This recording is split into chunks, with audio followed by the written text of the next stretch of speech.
And a very special hello, Iowa. Happy New Year. We're going to have a great year. We got to win.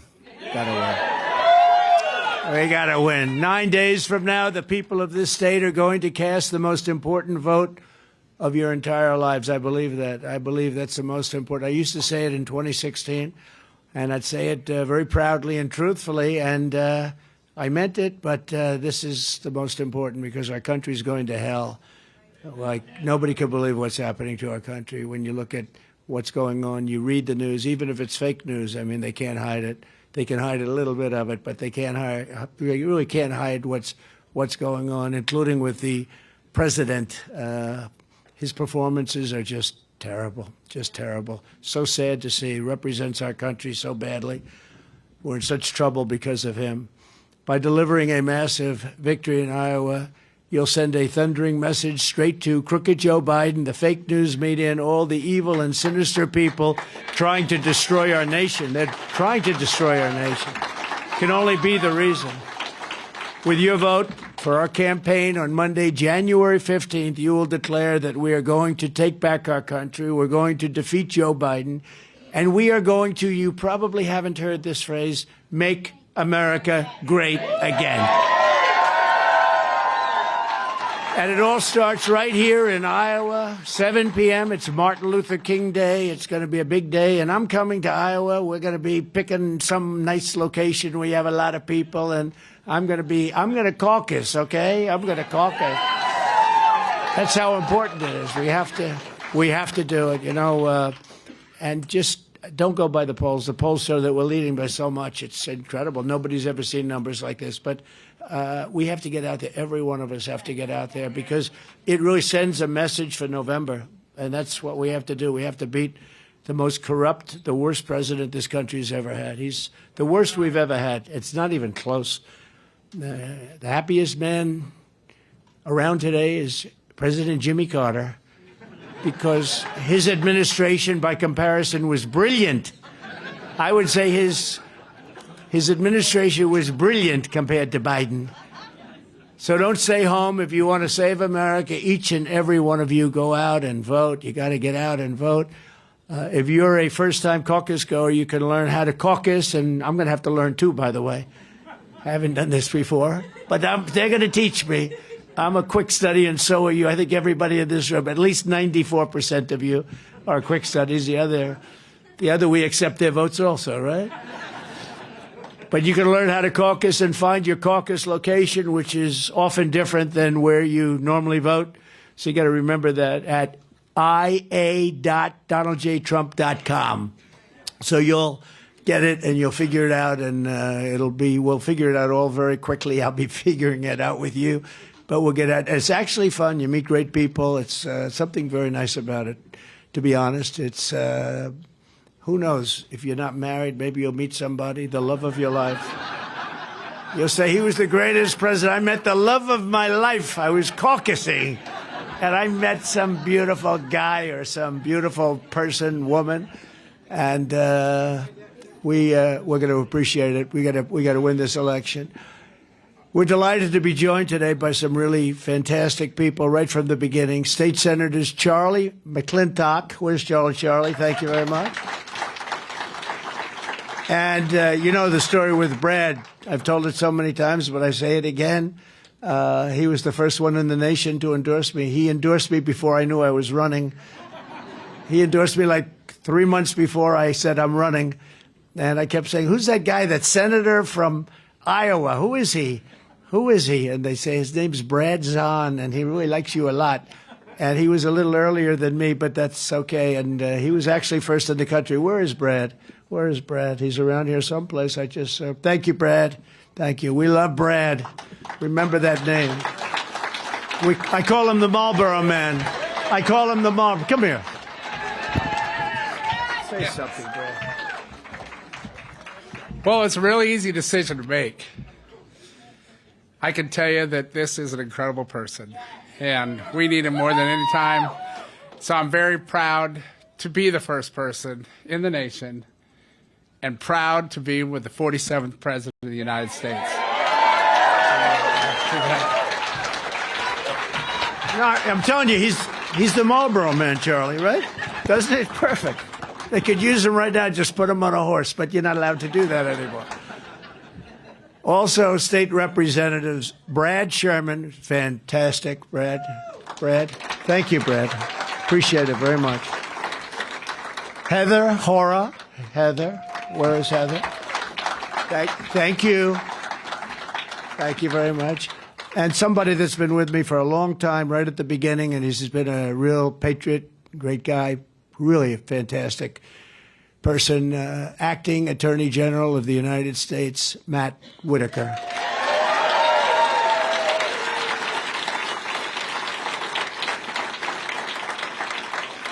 He's been a really great friend, Matt. He goes to so many events and so many, and he had a tragic event happen, I have to say, and that special person is up there looking down on you right now. You know that, okay?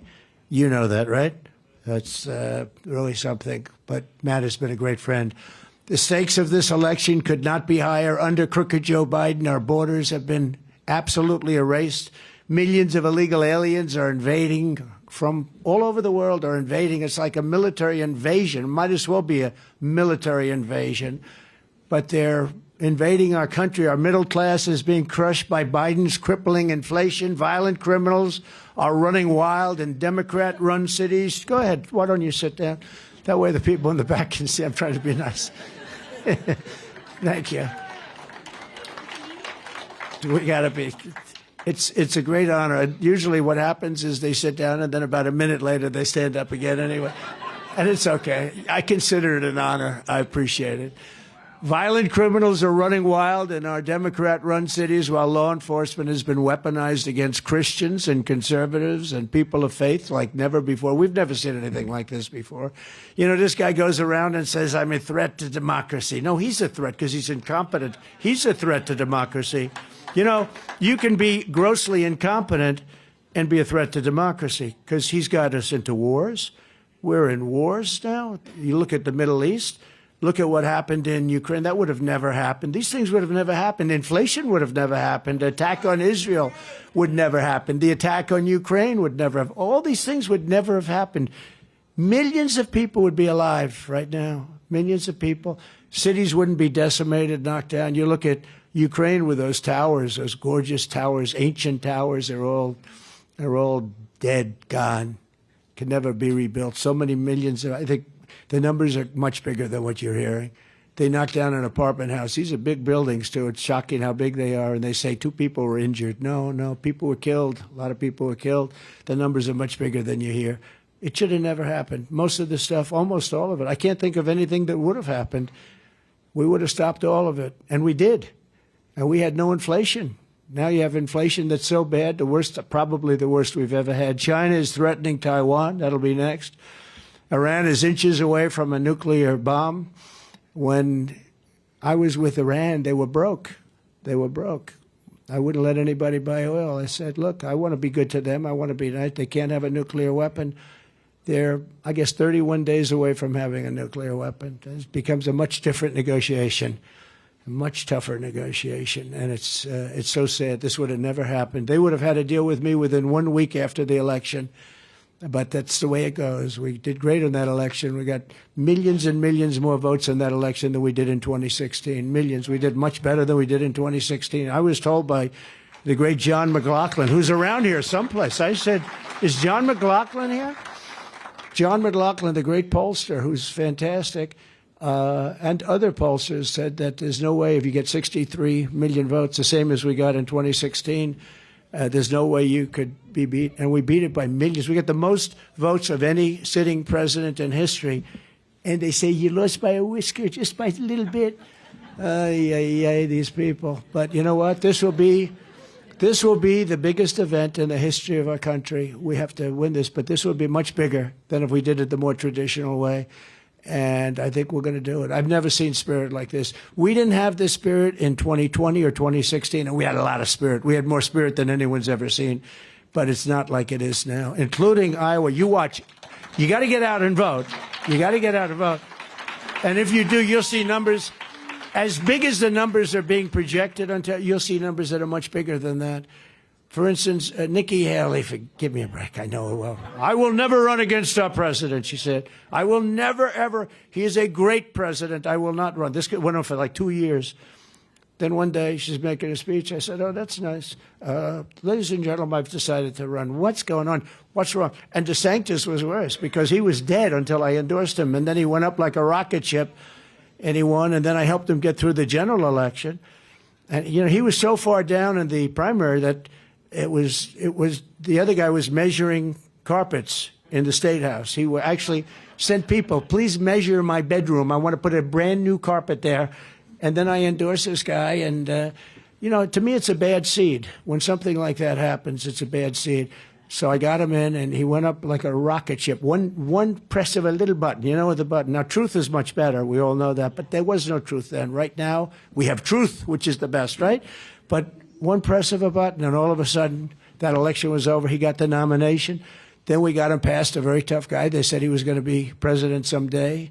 It turned out to be a crackhead, but these are minor details. But we got him past that guy, him and Stacey Abrams. They were the two hottest male and female politicians in the country. And in his case, he lost. I mean, and Ron didn't think he could beat him, and nobody did except me. I did 3 rallies for Ron. We had thousands and thousands. These are massive rallies, thousands and thousands of people. And I said, you're going to win. Oh, I don't know. And he won. Then 4 years later, they say, will you run against the president? He says, I have no comment. I said, no comment? You know what no comment? See those beautiful little children? They know what it means. That means he's going to run, right? Yep. She's like 4 years old. She's saying, yeah, that's right. And my people say, sir, don't attack him so violently. He's a Republican. I said, I don't care if he's a Republican or not. And he's taken a big fall, that guy. He's not going to do too well. And she's not going to do well either. But we have tremendous numbers. And I think if everybody goes in, and remember when you're doing this for November, because we got to beat this guy, this fool that's destroying our country. Donald Trump is a dictator. Can you imagine? Donald Trump is a dictator. I'm a dictator. All I want to do is have a great country. I want to have great. I don't want to be ripped off with trade deals. I don't want these countries just ripping us. And boy, we had it stopped. We did USMCA. We did the greatest trade deals ever. But all I want to do is have a great country. Low taxes. We did the best tax deal ever, bigger than the Reagan tax deal. You know, we just want to have a great country. He says I'm a dictator. It's so insulting. You know, actually, it's insulting. But he's a threat. You know, he's a threat he doesn't even know what the word means. He's a threat to democracy. Define democracy, Joe. That's not a fair question. No, the guy can't find steps to a platform. He makes his speech. He can never find the damn steps. Look, there's steps. Or you jump out the front if you have to. You can't do that. You have to leave. You know, when you make a speech, his speeches last about 3 minutes. You know why? Because he runs out of fuel. He runs out of fuel. The fuel doesn't last very long. So you notice the speeches, they start off very energetic. He's a threat to democracy. By the end, he's like, oh, I got to get off. This is not the man we should have for our president, okay?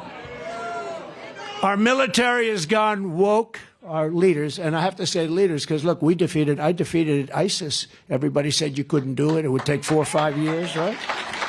I defeated ISIS, took out al-Baghdadi, the founder of ISIS. I kept saying, why don't they ever get the guy with the fan behind, right? You saw that picture of the fan, like for 15 years, he has a fan. I said, why can't they get him? He's the founder. I got him. We took him out. We took out plenty of others, too. And we had the safest border in our history, by the way. You know, I was telling a group before, I was speaking to a great group of young Republicans, and we surprised them. They had no idea, about 150 young Republicans at a hotel, and they had no idea it was coming. I said, but you know, what we've done and what we have a chance to make this country so great, but this is our final chance. We're not going to have another shot at it, because I even worry about, you know, it's 10 months before the election. I even worry about the 10 months because he has done such damage to this country. And, you know, what can he do in 10 months? You might end up in World War III. You could end up in World War III with this character. And then he gets up and talks like we're the devil, all of us. I mean, basically, it's MAGA, MAGA, MAGA. He doesn't even know what if I said, define MAGA, he would have no idea. It's called Make America Great Again. That's all it is. It's nothing sinister. It's so sad. It's so sad. I mean, these people are more dangerous than the so-called enemy. You know, China, if you're smart, you can handle China. If you're smart, you can handle Russia. I ended the Russian pipeline. He approves it. Then he says, I was soft on Russia. I was the toughest on Russia, and Putin liked me. I got along. It's nice to get along with people that have nuclear weapons. Don't you think it's really nice if you think about it? But I was tough on Russia with the sanctions and everything. But more importantly, he's building the biggest project they've ever done, the pipeline going through Europe into Germany. I got angry at Germany. I said, you know, you're giving them all the money. We're protecting you with NATO, and you're paying them billions of dollars a month for energy. And then we have to protect you from the people you're giving the billions of dollars to. Does this make sense? So we had a lot of fun with those countries because they've been ripping us off for a long time. But I'm the only candidate in this race who is up to the task of saving America, and I'm the only candidate that will say with great, I can say it from any standpoint you want, as definitive as you want to make it, we will not have World War III with me as your president. And we're going to do it through strength. We're going to do it through strength. Thank you. We're going to do it through strength. You know, you can do things, you don't even have to go there. You can do things with telephones that are quite effective if you know how to use a telephone properly, if you know how to speak, that are very effective. Sometimes it's better because it's easier to talk over a phone than to tell some of the things I say to these guys face to face. It's easier for me to just say, you know, you son of a... I was telling yesterday at one of the big meetings, I love these, you know, we go to different corners of your state, and we meet with such great people. And then we're going to do a rally sometime in the summer, a big one. We're going to pick a big, beautiful site, maybe the State Fair or something, but we're going to do a big rally. But I have such fun with it. But, you know, I tell them that some of the deals we made were so incredible. For instance, Mexico, they supplied us with 28,000 soldiers. They supplied us with, we said, remain in Mexico. You think that's easy? And this guy gave it up. Remain in Mexico. They were remaining in our country. In other words, they come in, we leave them in. I said, no, I don't want them in our country until they get approved because they're from mental institutions. They're drug dealers. They're criminals from jails. We have people coming into our country now that we've never allowed people like this into our country, and we don't do anything about it. But Mexico said, no, we're not going to give you soldiers. I said, yes, you are. Yes, you are. No, no, sir, we will not do that. We will not do it. And I like the president of Mexico a lot. I think he's great. He's a socialist. But it can't have everything, right? Tell those kids, can't get everything. But he and I have a great relationship. But I said, listen, you have to do it. Anyway, he sent his representative, a handsome guy, to see me in Washington. And I was meeting with him. And I had from the State Department a woman who handled Mexico, a very nice woman, but not a good negotiator, frankly. She said, sir, I've been trying to get this for 21 years. They'll never do it.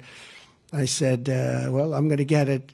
So I asked Tom Homan. I asked a couple of the top people, really great people in Border Patrol. We have phenomenal people in ICE and Border Patrol. They're not appreciated like they should be. They're incredible. They're incredible. Brad. We have, Brandon Judd is fantastic. I know so many of those guys are so fantastic. They want to do their job. You know, it's funny. It'd be a lot easier just to do what they do. Just let them come in. They're not doing anything. They're doing paperwork now. They have them sitting, and people are just flowing in by the millions. They have now a caravan. I came up with that name. They won't say that, by the way. The fake news is back there. You got a lot of fake news back there. That's a lot of fake news. But the caravan, we have a caravan, the biggest one we've ever seen. Thousands and thousands of people just pouring right into our country. It is so sick and so sad. What's happening to our country is so sad. But I said to the gentleman comes up, great representative, I said, we need 28,000 soldiers for our border. No, I'm not going to do that, sir.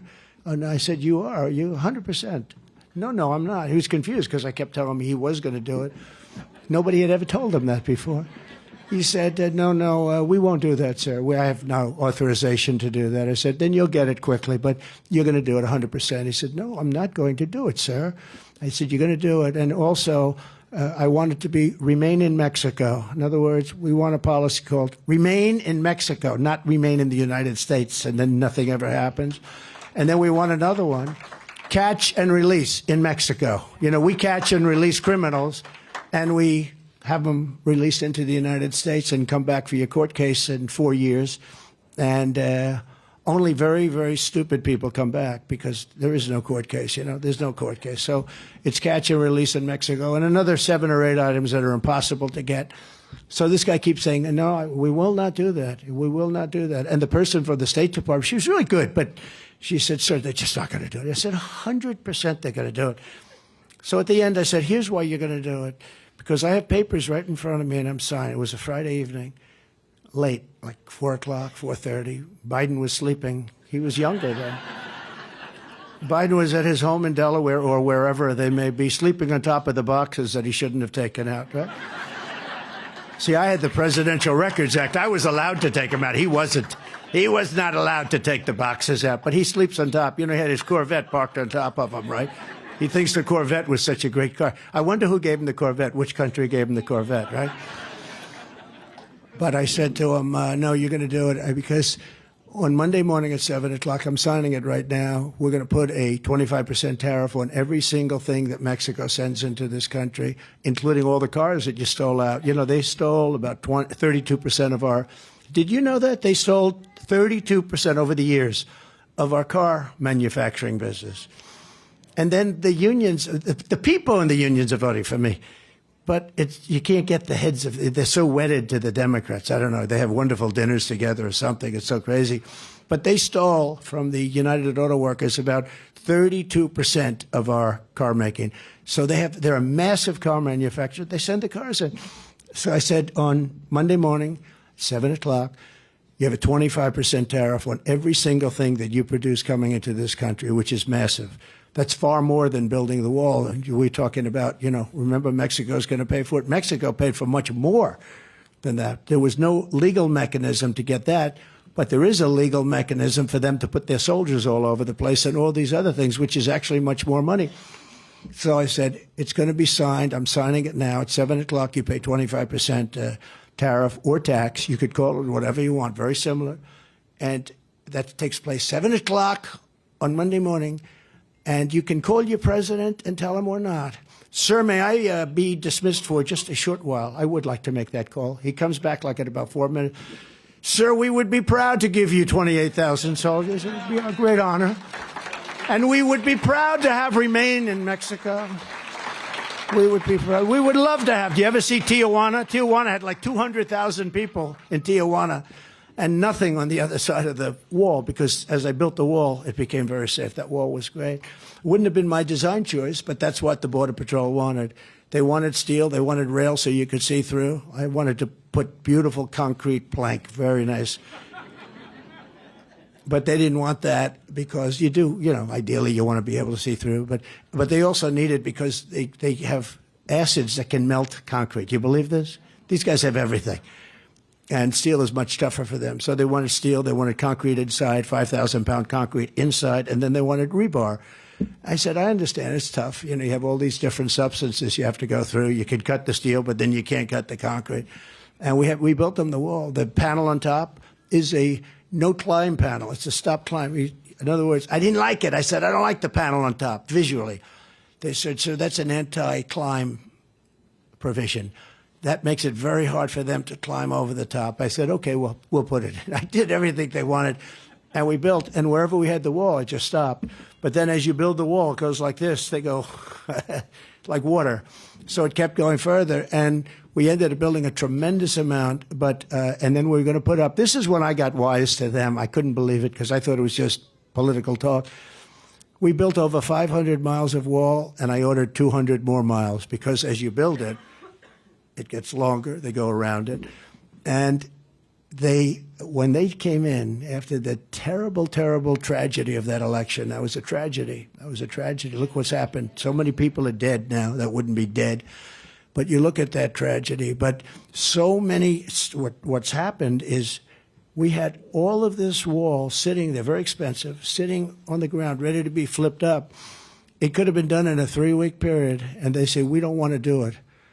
I said, that's strange. That means they actually were serious that they want to have open borders. That's the first time I really believed it.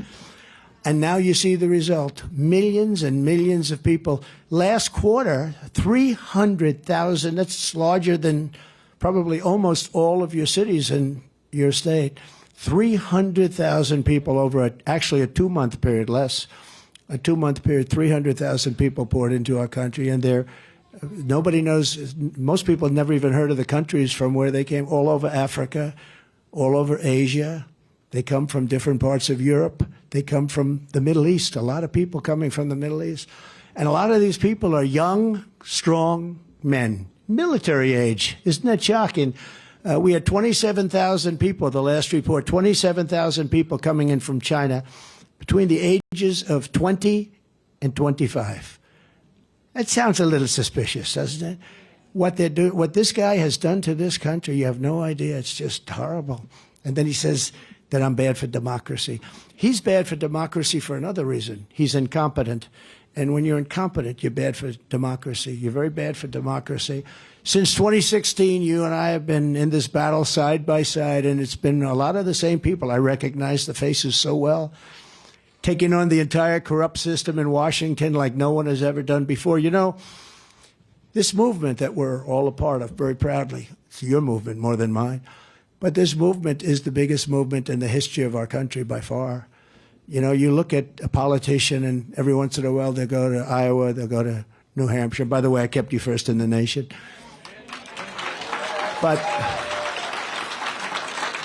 And they're the first primary, and I kept you both. I kept them too. The Democrats were going to change them, and they did. Look what they did. They're gone from Iowa. And New Hampshire now, they made a mess of it, in a total mess. And, you know, there's a great tradition to Iowa and New Hampshire. It's a beautiful tradition for for many years. And they want to change everything. They want to change the name of George Washington, take him off the schools. Let's not use his name. George Washington. When they start taking George Washington's name down, you know we got problems, right? I used to say, you know, someday if they keep going like this, they'll be taking George Washington's name. But I never believed it. But guess what? It's coming down off some schools. We're taking the name George Washington High School. We're going to get rid of it, put somebody else up. It's disgraceful. But what we've done is really amazing. And we're going to have, I'm going to say we're going to win for the third time. And I just don't want the results of the second. I don't want the results, because the results of the second are just so bad. They're so embarrassing. We're laughed at all over the world. We're laughed at. We're laughed at all over the world. They laugh at us. You know, I know all these leaders, the press goes crazy when I say it, because they say, that's not nice. They say, like President Xi of China, strong, smart, tough, no games. We will start negotiation immediately. I say, let's loosen up a little bit, you know. But can you imagine when he sees Biden walk in? Hi. And don't forget, I took in $400 billion from China. I gave you $28 billion for your farmers, right? Oh, that guy knows he's a farmer. He's a farmer. She's involved with farms, huh? No, nobody else. You think Biden would give you 28? He wouldn't even know what the hell. He actually is very anti-farm, if you want to know the truth. But we don't have to worry about him too much here, because we beat him badly last time. You know, in the history of elections, nobody has ever won Florida, Ohio, and Iowa and lost the election, except me. Okay? It was a rigged election. Nobody has ever done it. In fact, if you win Florida and Ohio, it's over. But when you add Iowa, nobody's even come close. And I won all three in landslides. Florida in a landslide. I won Ohio in a landslide. And I won here in a landslide. But nobody's ever won that combination. And there are about 20 other, statistical nightmares that I could give you, like the number of counties and the number of this, number of that throughout the country. It's really disgraceful. Such a bad thing happened. But together we stood up to the failed establishment. We stood up to the corrupt media, and we still are. We have to justify it. they say, oh, he's a conspiracy theorist because he mentioned that the three states that we just said, he mentioned that those states that nobody ever went. That's a conspiracy there because they're so bad for our country. If they're all dead anyway. I mean, nobody's listening to them or reading them. When I came in 2015, because I actually started in 2015, I think they had a 96% approval rating, and now they have an approval rating that's lower than Congress. Can you believe that? They're in the low teens. No, the fake news media, the fake news is in the low teens now. And actually, I'm very proud of it because we have to let the public know. For years, nobody exposed them until I came along. Nobody exposed. Who ever talked about fake news, right? Look, they're even shaking their heads. You're right. Because a lot of them actually agree with us, but they can't write it. They're editors and the owners of those stupid owners that own that junk. We stood up to the deep state, the globalists, the warmongers, the Wall Street special interests, open borders fanatics, the radical left. We achieved things that nobody ever thought would be possible to achieve. We did more in 4 years than any other president by far, more than most did in 8 years when they were in for 8 years. And with your vote in these caucuses, we're going to finish the job and get it done better than anybody's ever got it done before. We're going to turn this country around, and it's much tougher. It's much tougher now because we have, thank you very much, we have about 15 million people in our country, because I believe that's the real number. The number will be 15 or 16 by the end of his term. That's more than you have in New York State. That's more than you have in just about almost every state other than 2 or 3. And they came in, and people that should not be here, people that they didn't want. You know, if you do a poll and you look at jails throughout the world, not just Honduras and Guatemala and, you know, Mexico, different places near us, around us, surrounding us. If you look at polls and study a poll, don't worry about the phone. I don't mind. He's in a panic to get his phone off. Oh well. No, I know exactly. I know the feel happens. The phone goes off and he's going crazy. That means he's a good person, but he still can't find his phone. So but if you look, it's the numbers and the statistics are just so amazing. You look at what's going on and you look at what they've done to damage our country. It's not even believable that they can allow this to happen. When you see the scenes, it's not believable that they can allow it to happen. And you don't have to look at much. And the one good thing is the fake news wasn't covering the invasion at all. And just like they barely covered Afghanistan. You know, Afghanistan came and went in like 2 days. They don't talk about it. You never see it on. It's the most embarrassing moment in the history of our country. Really a horrible, horrible thing took place. And it was gone very quickly from the news. Other than, you know, some of the conservative news, they still cover it a little bit. But I think it was the worst day. I think it also created a lot of problems like Russia going in. I think when Putin looked at the incompetence of the job they did, would have never happened with me. We were getting out also, but we were getting out with strength and with dignity. And we were taking our equipment, and we wouldn't have had 13 dead soldiers, and we wouldn't have had 38 people that were obliterated with no arms and no legs. But together we fought long and hard to rescue the Republican Party from the likes of Mitt Romney. How do we have that guy? He's worse than a rhino. I think rhinos are good compared to Mitt Romney. He's the worst. Karl Rove, Paul Ryan. How about Paul Ryan? How bad was he? And now he works at Fox. You know, he's on the board of Fox. So what's that all about, right? Wonderful. That's probably what happened to Fox. And there's no chance we're going to let them claw their way back into the power of our party. We don't want them in our party because they've hurt our party. And frankly, we don't love the job that Ron DeSanctimonious has done, or Nikki Haley, or even worse when you look, and this is the one we just cannot play games. We got to get rid of crooked Joe Biden. The most corrupt, the most incompetent, and the worst president in the history of our country. And, you know, I have to say this because it's so tough. The language is so tough. But they did something to me that was unthinkable. They indicted me because I fought against a corrupt election. I got indicted. And I'm in all these really highly Democrat areas with, radical left, Soros-backed prosecutors. I got areas where, Republicans get 2% of the vote. Washington, D.C., I'm going to close up Washington. We're going to federalize it. You can't walk down the street in Washington now. It was a great place when I was there. You can't walk down the street. You get shot. 3 people were shot the other night, killed, walking down the street. They were tourists. People don't go there anymore. It's our nation's capital. And it's so sad to see. But when you look at, what's happened, when you look at what they've allowed people to get away with, how they're destroying the fabric of our country in every way. But Washington, D.C., we're going to federalize it, take it over, make it safe, and make it beautiful. Take all the graffiti off those beautiful marble columns.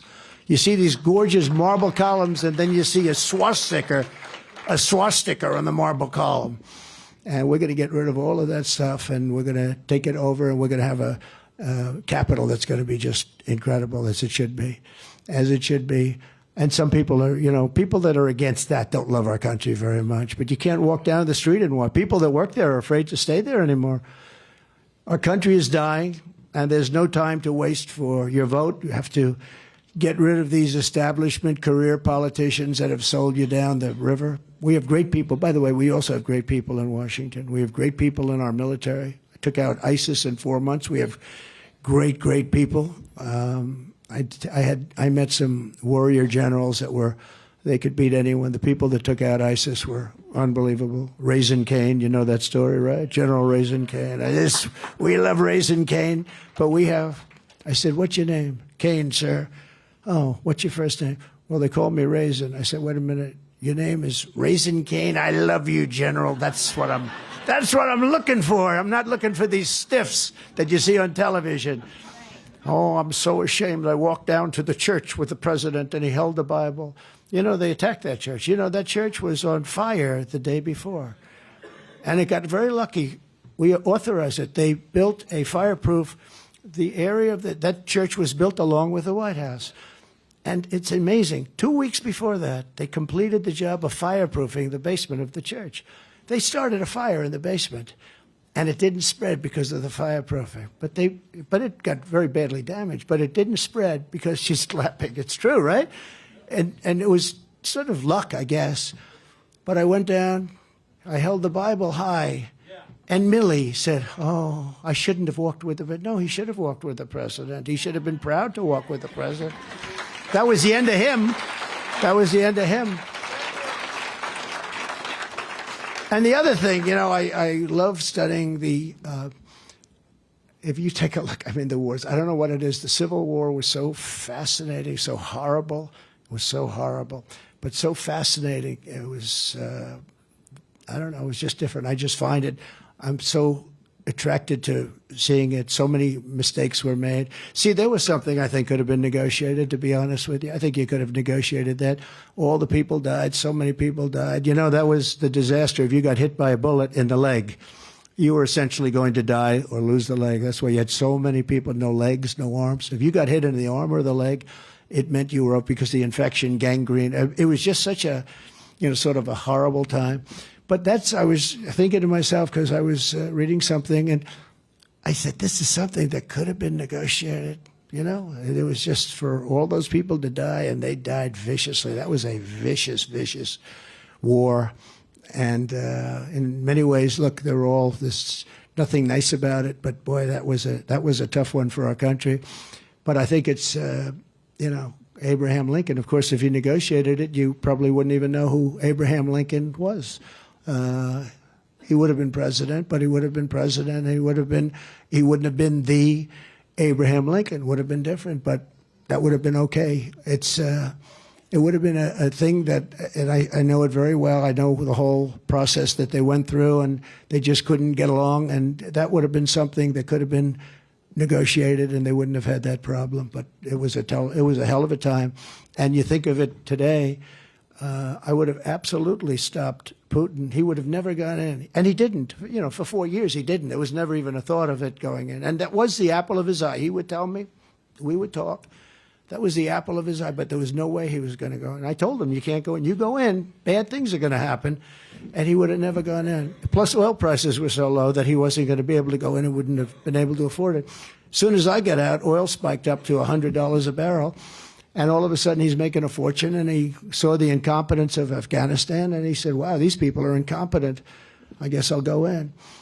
Unlike every other candidate in this race with me, you know in your heart, and you'll always know that I will put America first. And with God's help, we will get this job done better than ever before.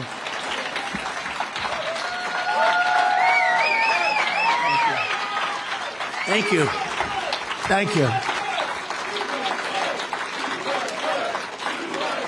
Thank you. Thank you, sir. So a vote for Donald Trump in these caucuses is a vote to secure our border. It's a vote to stop the invasion, the biggest invasion of our country ever. I mean, what's the difference between military? At least military, they're in front of you. You can shoot them. But these people are coming in, and then the crimes they're committing are just incredible. Many of them are very sick, and that gets caught by our people. They've been very sick. They're letting people, we had that too, remember? Our great title, we called it title. We just called it title. But it didn't allow people that were sick to come in and infect our people. And now everybody can just pour into our country. It's a vote to rescue our economy, and it's a vote to reclaim our democracy from crooked Joe Biden and the entire criminal class in our nation's capital. They are criminals. And I was going to say before, when they indicted me, I spoke differently about him. I respect the office of the presidency tremendously. And I never talked the way I did. I'd say, you know, it's not doing the job and things that you would say. But I never said he's grossly incompetent, he's this, he's that. He is, by the way. But I wouldn't say it because I had too much respect for the office. Now I say it. He's corrupt. He's incompetent. He has no idea. I would never talk about he can't find a stairway that's, 10 feet to his left, 10 feet to his right, in front of him, behind him. He walks into a wall. He walks into a wall. Where's the stair around here? I never did that stuff. And now it's different because he did something. He weaponized the DOJ and the FBI. They're after Christians. They're after Catholics especially. I mean, the Catholics, I got 50% of the Catholic vote. I should have gotten 100%. The Catholics are like a target of these people. I don't understand how a Catholic can vote for these people. But I would never have spoken this way. But, the worst criminals in history haven't been indicted 4 times, if you think. I always talk about Alphonse Capone, but he was pretty bad. He was tough. If he had dinner with you, this gentleman with that beautiful, let's see, if you don't like Trump, oh, I like that. You don't like the country. Stand up, say hello to them. If this gentleman had dinner with Al Capone, and if Al Capone didn't like the way he cut that beautiful beard, he'd be dead the next day. He'd be gone. You'd be gone, right? Although you're a pretty tough cookie. Do you think you could have handled Al Capone? I don't know. Anyway, but thank you very much, and I do love what you have on your handsome chest. I do love it.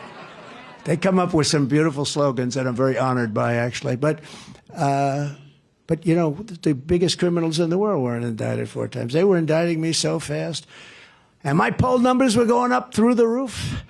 And then they were going to indict me 2 more times. And I heard they got a call from Washington. Please don't do it. No more indictments. This isn't working out. I'd be leading by a lot, but I wouldn't be leading by the kind of numbers. Because the people understand it's a scam. It's interference with the election. It's a political witch hunt. And he's using the DOJ. He has this guy, Jack Smith, comes out of The Hague. And he's terrible human being. He's central casting, though. You look at that guy, he's like the personification of evil. He's lost a lot of cases. You know why he loses them? Because he goes too far. He's a sad sack. And you look at this guy. Somebody said, why don't you treat him nicely? I said, oh, we'd be doing much worse. I mean, if you treat him nicely. There's nothing nice about him. He's a corrupt person. But you look at the people, and they're using these people to get to the Republican, not just me. Oh, and it'll get worse and worse. You watch. You'll have some congressmen. At least I'm able to explain to you guys, and you understand it. Many of you understand it better than I do.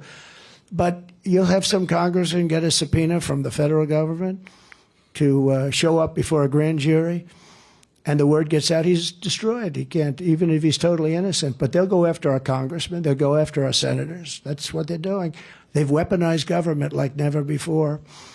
And the only thing I can say is, there's a 5 or 6, depending on your definition, depending on who you're asking, but there's a statute of limitations. I mean, what they have is a very dangerous thing. What they're doing is a very dangerous thing. But I would have never, until this happened, in fact, nobody thought J6 was even a possibility. If you read the stuff about, that fake committee with the 2 Republicans kissing, crying, remember crying, kissing her? And Liz Cheney. I mean, she has a major case of Trump derangement syndrome. I watch her on television. She's shaking. I get scared. I mean, I did knock her out of office. She lost by the largest margin in history for a congressperson. Did you know that? Because any congressman doing that, congressman or woman doing that badly would drop out of the race long before the race. So they never got to see, because I'm sure there were people that were as unpopular, probably can't be many. But she lost by, I think, 40%. It's the biggest, did you know that? The biggest margin ever lost in the history of our country. And then I see her on CNN and MS. MS is worse than CNN. MSDNC. She goes, oh, my Lord. Am I right about that? It's the worst. Oh, they want to string you up. They are the most evil, and they're dishonest as hell, but they are really evil. They're bad. These are bad people. It's so funny, your reaction. Those are 2 votes I got, I'm telling you. No, they're very bad people. They're very bad.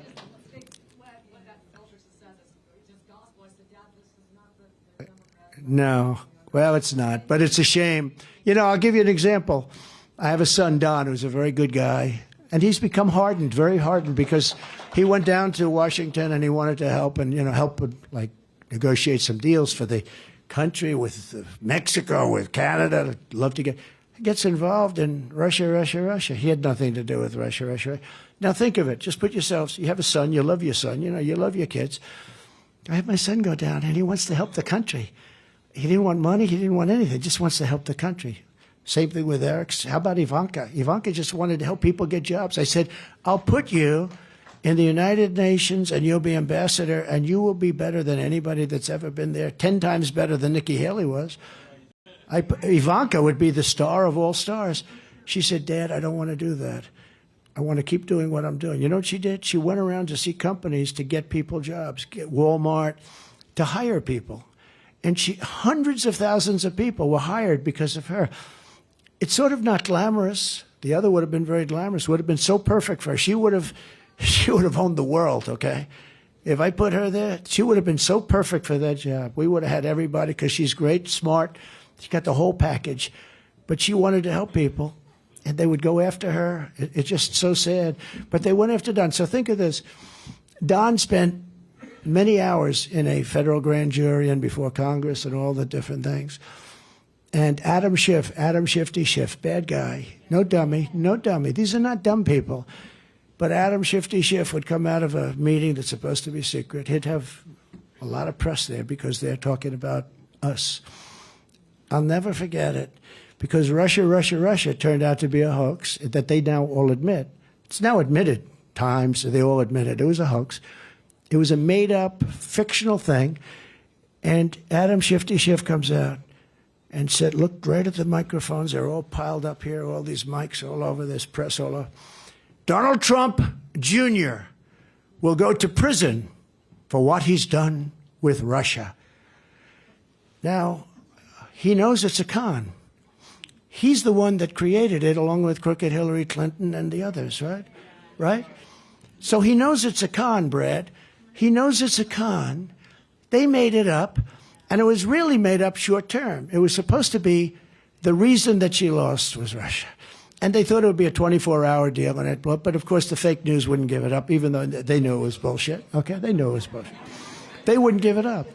But think of it. He knew it was a con. They made it up. It was made up. It was made up to solve the problem of how did she lose, because she wasn't expected to lose. The polls said she was going to win. I disagreed, because would come here and would have 35,000 people at a rally, and she'd come here and she'd have 9 people. And same with him. He couldn't fill up the circles, right? No, he couldn't fill up the draw like 8 circles. They had to use the press to stand in the circles because they didn't have the people. But think, how bad do you have to be? You say that somebody's son is going to prison. And I actually called him. I said, Don, are you okay? I mean, is there any truth to this Russia stuff? Dad, I don't know anything about Russia, which I know. I know the kid. He's a good kid, but he becomes harder. You know, you become hardened. And he got a little bit harder. You may have even noticed in his speech, the anger. He gets angry because what happened to him was so bad. So they know the story is fake. They know the deal is made up. They know it's a witch hunt. It was put there to get rid of this bad stigma of a loss. They thought it would go away in one day, but it didn't, because the press kept it going and going and going. Went for over 2 years. And they say, they know it's a fake, and they say, he's going to prison. How bad do you have to be? You know, it's one thing if you really believe this to be true and all that, but they know it's a fake because they created it. We have everything. They spied on my campaign, all these different things. But you know it's a fake, and they say Donald Trump Jr. will go to prison for what he did with Russia. You have to be a bad seed to do that stuff. You really do. You have to be a sick, bad seed. So this election is our last chance to save America. The battle begins in Iowa on January 15th, and Joe Biden's banana republic ends on November 5th, 2024. Right?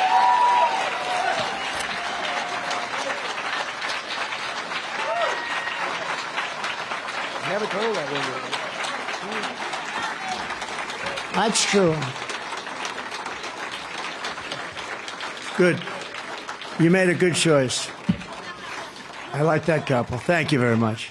Thank you. Thank you. Thank you. Thank you very much. Nice to be here. Well, we did. We sacrificed, but you sacrificed too. You know, you sacrificed too. It's amazing when you talk about like the election. It's a conspiracy. There's no conspiracy. They spied on my campaign. You say that. This is a conspiracy, but we have all the evidence. We have all the proof. I wish we had an attorney general that would have been better than Bill Barr. Bill Barr was a coward. He didn't want to do what he should have done.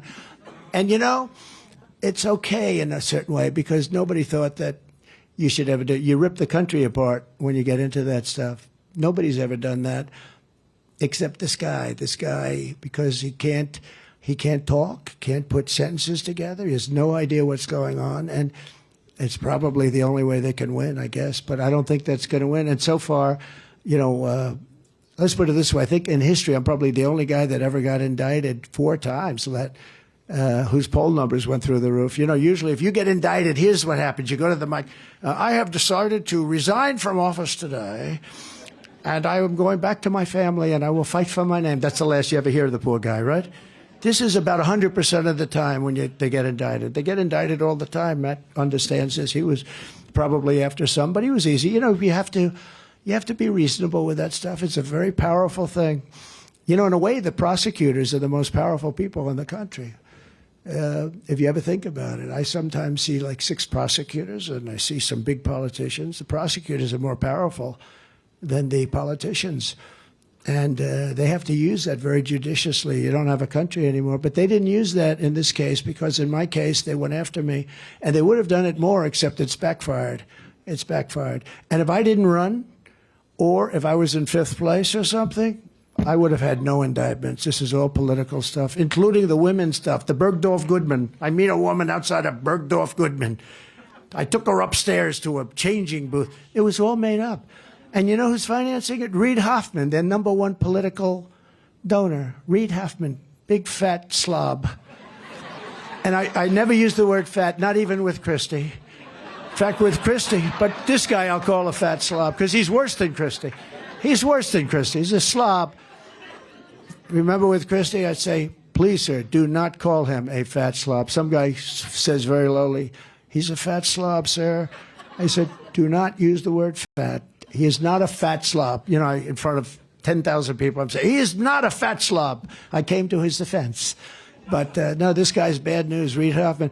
He's financing these things, you know, all of them. Every one of these cases that you see.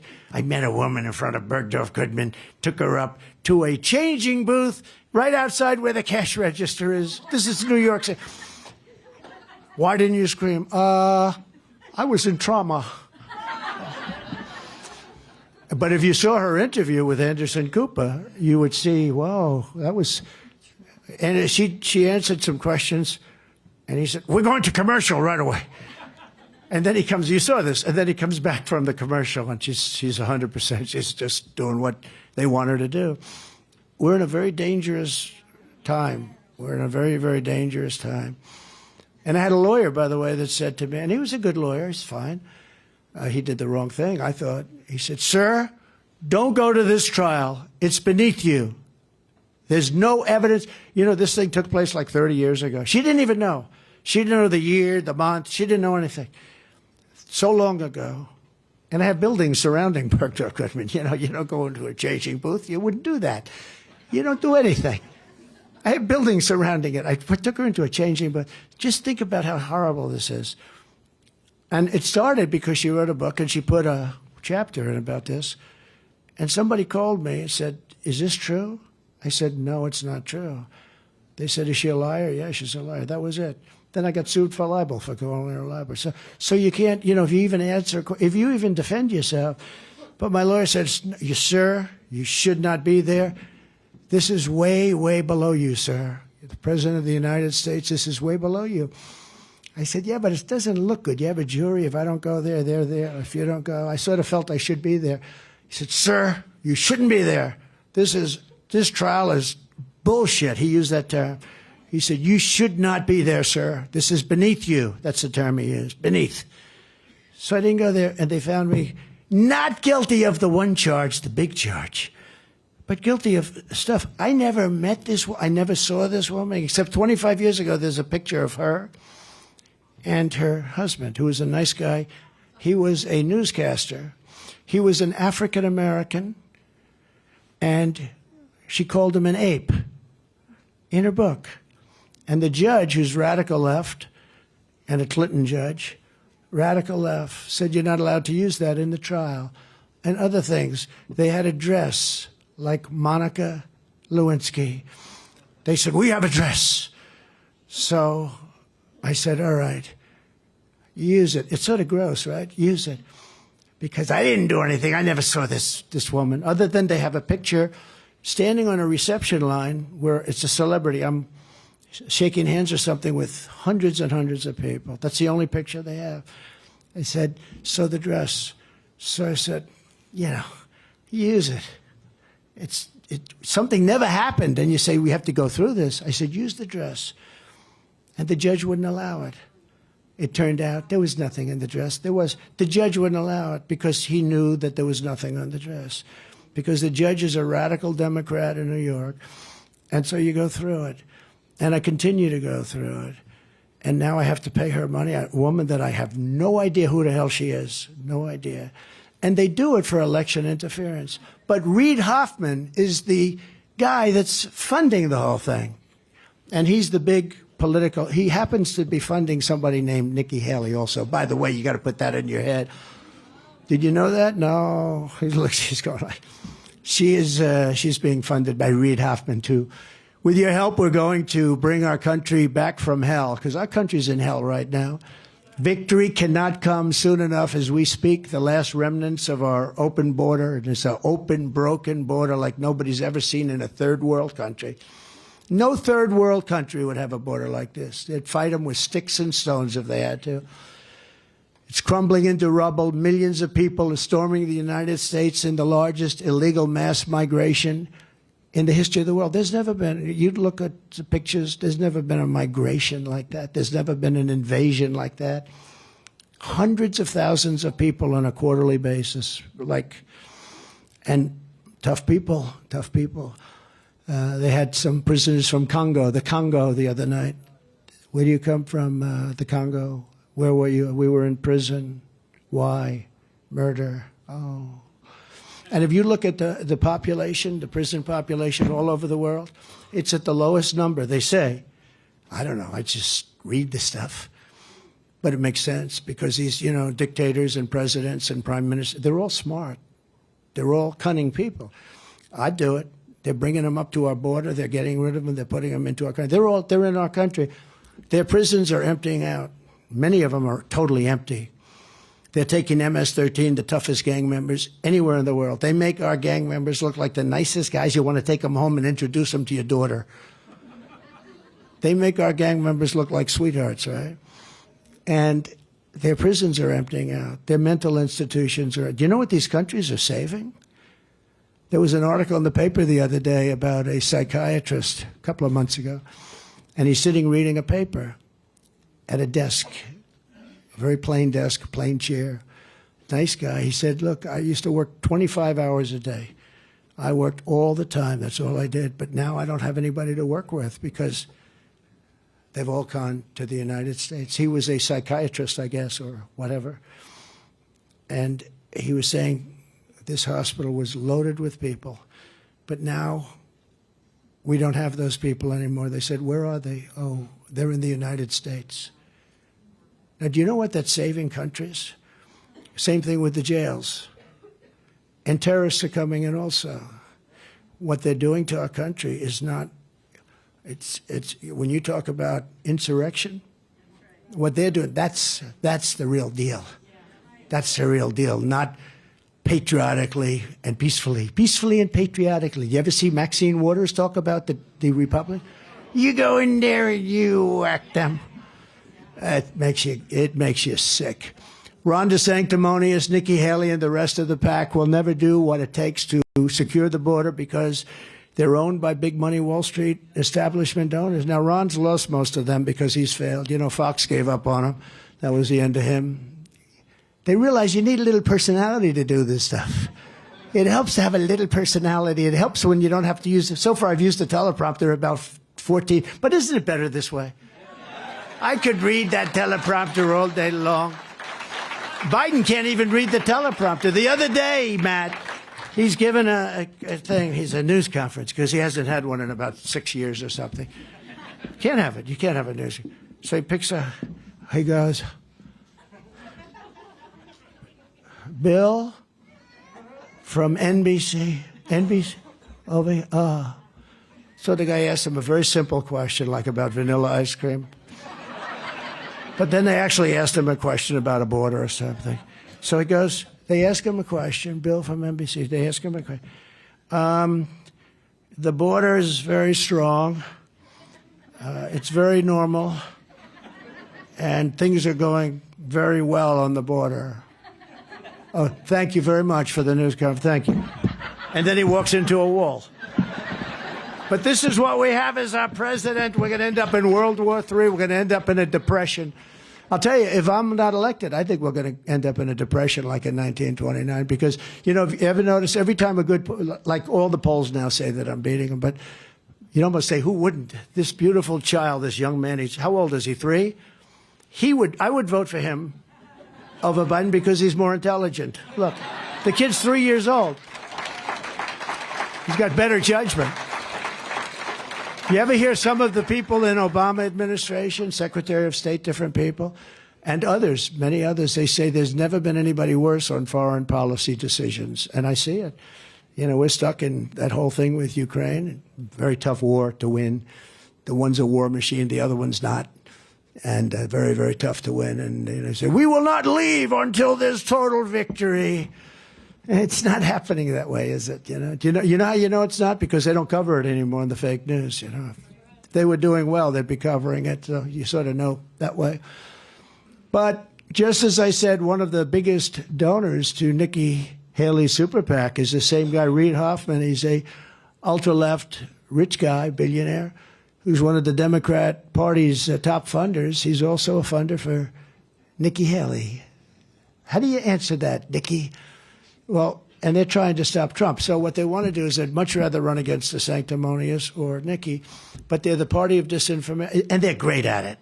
They are great at it. You know, if they'd use this genius for, like, making our country great, we'd be great in about 2 weeks. But they don't. They want to destroy our country.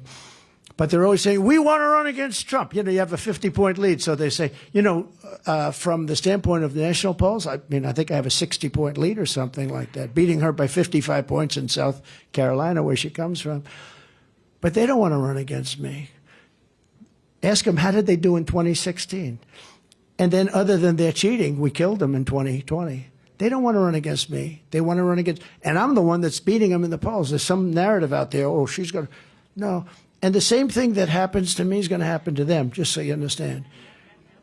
They'll be indicted because they'll say she was having an affair or something, you know. That doesn't mean it's lying. But she'll be indicted for something. Ron DeSanctimonious will be indicted. And he's not going to handle it the same way as I handle it. He'll be in a corner crying, saying, Mommy, Mommy, I want to go home. He's not going to handle it this way. You think anybody else could get up here and speak to you all day and get indicted 4 times and have you 9 trials against them? All fake trials? Nobody else. Nobody else. I love that trial. Nobody else. But just like, you know, some people didn't like the name DeSanctimonious, but it really has caught on. I liked it. Some names I didn't like. I didn't like Crooked Hillary, but it caught on. You know, sometimes they catch on. Low Energy Jeb, that was a good one. That took him out of the race as soon as I said it. That was the end of his race because they knew I was right. But Ron DeSanctimonious, so what we do is, I think it's a great name because sanctimonious, you know, he's sanctimonious because I got him the election and he didn't appreciate it. You know, he was willing to run against the guy that got him the election. So we call it Ron DeSanctus. Write them both out when you go home. Ron DeSanctimonious, then write Ron DeSanctus. It's like the middle of the word. It's beautiful. It's a beautiful, genius thing. Because DeSanctimonious is great, but you can't keep saying it. So now the other day he's being interviewed by semi-legitimate press, meaning one of the big networks. Ladies and gentlemen, it's a great honor to have Governor Ron DeSanctus with us today. No, my name is DeSantis. Then he changed his name, remember? DeSantis. I said, never change your name in the middle of a campaign, Ron. I just put it out on Truth. Truth is the greatest. All go to Truth. Forget about those other places. But listen, I said, never change your name in the middle of a campaign. You could do it before, after, but don't change your name in the middle of a campaign. He said, DeSanctus. I didn't like his, but actually I like DeSantis better, right? Don't you? But one of those things. But people who fund Nikki Haley and Ron aren't working for your interests. They're working for the interests of other nations and themselves. And so are those two. Nikki would sell you out just like she sold me out. I mean, I'll never run against him. He was a great president. Why would I run? Ladies and gentlemen, I've decided to run. You know, it's like after listening to that for 2 years. She came to Mar-a-Lago to see me to inform me that she'll never run. They're all false rumors. But then she ran. She's probably doing a little better. You know, they had a poll the other day. It was a classic, just to show you how dishonest the fake news media is. And it said, headline, Nikki Haley surging. I said, oh, shit. That's not good. No, I figured I was in trouble. The new poll must be. So I went up 7 points, and it's hard to go up 7 when you're already at 68. You know, there's not that much you can. She went up 3, and DeSantis went down 1. So the headline was Haley, and she is surging against him. But you had to read 3 paragraphs down. It said, while President Trump is at 74, so she was at 11, he was at 10, and I was at 74. And the headline is, Nikki, and I went up 7, and she went up 3. And the headline was Haley surging. But that's the fake news media. But it did disturb me for approximately a second. Nikki would grant amnesty to Biden's illegal aliens in her very first week, and sadly, the establishment losers and sellouts lagging far behind us in the Republican primary cannot be trusted on taxes, trade, or anything else. Look, like they betrayed me, they're going to betray you. And one thing about a politician, their original thought is what they go with. They're globalists, and they always will be. They can't help it. And, you know, some people agree with them, but not a lot. I don't agree with them. I think it's horrible. That's why we're in such trouble as a nation.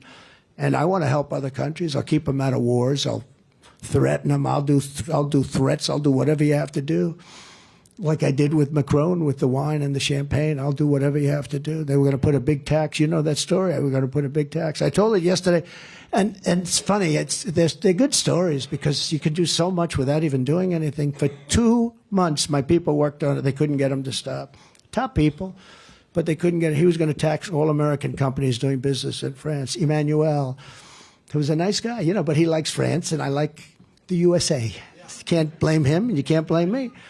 So I gave him 2 months. They came in, Secretary of Commerce, Secretary, a couple of secretaries. I had a lot of power working on that. I didn't like it, you know. I don't even like some of these American companies that are, you know, doing business over there. But they're American companies. So I didn't want it to happen. So they came in after 2 months. They couldn't do it. They told me they can't. So I said, call him up. They call him up. Sir, Emmanuel Macron is on the phone from France. I said, Emmanuel, I understand you want to... At first I said, hello. Hello, Emmanuel, how have you been? Everything good? See, that's more than President Xi says. President Xi is all business. He stands up. We will. First time I met him. And I like this. I think it's incredible. I think it's incredible. There's no games. I meet him. Hello. Hello. We will immediately get down to business. I said, good. Loosen up a little bit, but good. Then I had to tell him we're sending 58 missiles to Syria, which he was protecting, over the chocolate cake, right? That wasn't so easy. And I didn't think he spoke any English. Never said hi. This most beautiful person, woman. You're not allowed to say that anymore. If you say somebody, a beautiful woman, that's the end of your political career. But, so be it. That would be maybe not such a bad thing. But this beautiful interpreter comes in, and she would say, hello, it is great to meet you. No, they're speaking for him. And I'm with him for 2 days, got along with him. We had a very good relationship until COVID. That was just a step too far for me. It was me. I couldn't stand what they did, even though I think it was incompetence. I don't think it was the other, but I think it was incompetence. But they're out, and they're saying hello, and they're saying all of the different things. And we started getting down, and it was so beautiful to see, because so many people, they come in to see you. Hi, beautiful day. Isn't it beautiful? Oh, how'd the Yankees do last night? How are we doing? How's Iowa doing? How's their wrestling team doing? Not bad, right? How is it doing? Pretty good, right? You go through about half an hour of stuff. This guy comes in, looks at you. We will immediately talk business. I said, okay, good. That's why, there's no games. They don't waste a lot of time. And I respect that. I respect it really greatly. And we need people that can deal with that. I dealt with it. We took in hundreds of billions of dollars from that gentleman. And he liked me, and I liked him. We got along great until COVID. We got along great until COVID. But we had a great relationship. I had a great relationship with Putin. The fake news hates when I say that. He shouldn't be dealing with Putin. He said he gets along with Putin. Somebody asked me, is President Xi of China? Now, he controls 1.4 billion people ruthlessly. Ruthlessly. No games, right? They said, is President Xi of China a brilliant man? I said, yes, he is. He's a brilliant man. Next day, Trump said President Xi is brilliant. I said, yeah, I did. They want me to say, no, he's not a very smart guy. He just runs 1.4 billion people with an iron fist. It's crazy. And they have to straighten out. Iowa does not want politicians like Ron or Nikki, who both support a 23% national sales tax. You don't want a national. Every time you buy a John Deere tractor, 23%. Remember when I said buy bigger tractors and more land? Because I got you all that money. I said it's coming. And you waited, and you were loyal, because it takes a little while. You have to let it gestate a little bit when you're negotiating with these people. But they end up buying $50 billion a year. They were buying peanuts compared to that. It was a great trade deal. That was great. And USMCA was great. But you don't want politicians like Ron or like Nikki, who both want to gut Social Security and Medicare for our great seniors. And they want to do it. They're going to do it. Ron voted 3 times while he was in Congress to raise the retirement age, Social Security, to 70. And Nikki says the retirement age at 65 is way too low. It must be much higher. And that's what they do. I mean, that's because that's their inclination. Now they say, oh, we'd never do a thing like that. Unlike DeSantis and Nikki Haley, we will always protect Social Security and your Medicare. We're always going to take it. Look, we have such wealth in this country. We have wealth in the form of liquid gold right under our feet. But this guy doesn't want to take it out. He says it's environmentally not good. And yet he'll take tar from Venezuela and will refine it in Houston, Texas. It's the worst oil, the worst stuff you can get. Venezuela, it's got a lot of it, but it's literally tar, very thick, heavy. There's only one refinery in the world that can refine it, and that's in Houston, Texas. So they drop all this crap into this place. It refines. It goes into the atmosphere, And these same people are talking about. They're talking about global warming. They're talking about all of the different things. Global warming doesn't work for them anymore. So now they call it climate change. Global warming, and then all of a sudden they see the ice cap is getting bigger, bigger, bigger. They say, this term is not working for us. Let's just call it climate change, which is genius, because climate change, if it gets cold, it gets warm, a lot of rain, no rain. Climate change It works for any event. On my first day back in the White House, I'll terminate every open borders policy of the Biden administration, stop the invasion on our southern border, and begin the largest domestic deportation operation in American history, because we have to. Not one thing, there's not one thing when you think of this. Thank you very much. There's not one thing that's gotten better under crooked Joe Biden. Not one thing. Name one thing that's gotten better. Under the Trump administration, you were better off. Your family was better off. Your neighbors were better off. Your communities were better off. And our country was so much better off. America was stronger, richer, safer, and more confident than ever before when I was behind that beautiful Resolute desk. The Resolute desk. One of 7. You pick your own, but I loved that desk. That was a beautiful desk. And the nation was safe. When I was your president, America was respected like never before. Viktor Orban, probably the toughest man in Europe, one of the toughest leaders in the world. They said, you know, Trump is out now. The whole world is blowing up. We didn't have a problem with Russia, Ukraine. We didn't have a problem with President. We didn't have a problem with anybody. Israel would have never happened. That would have never, because I told you, Iran was broke. They didn't have the money to do it. Now they have $250 billion.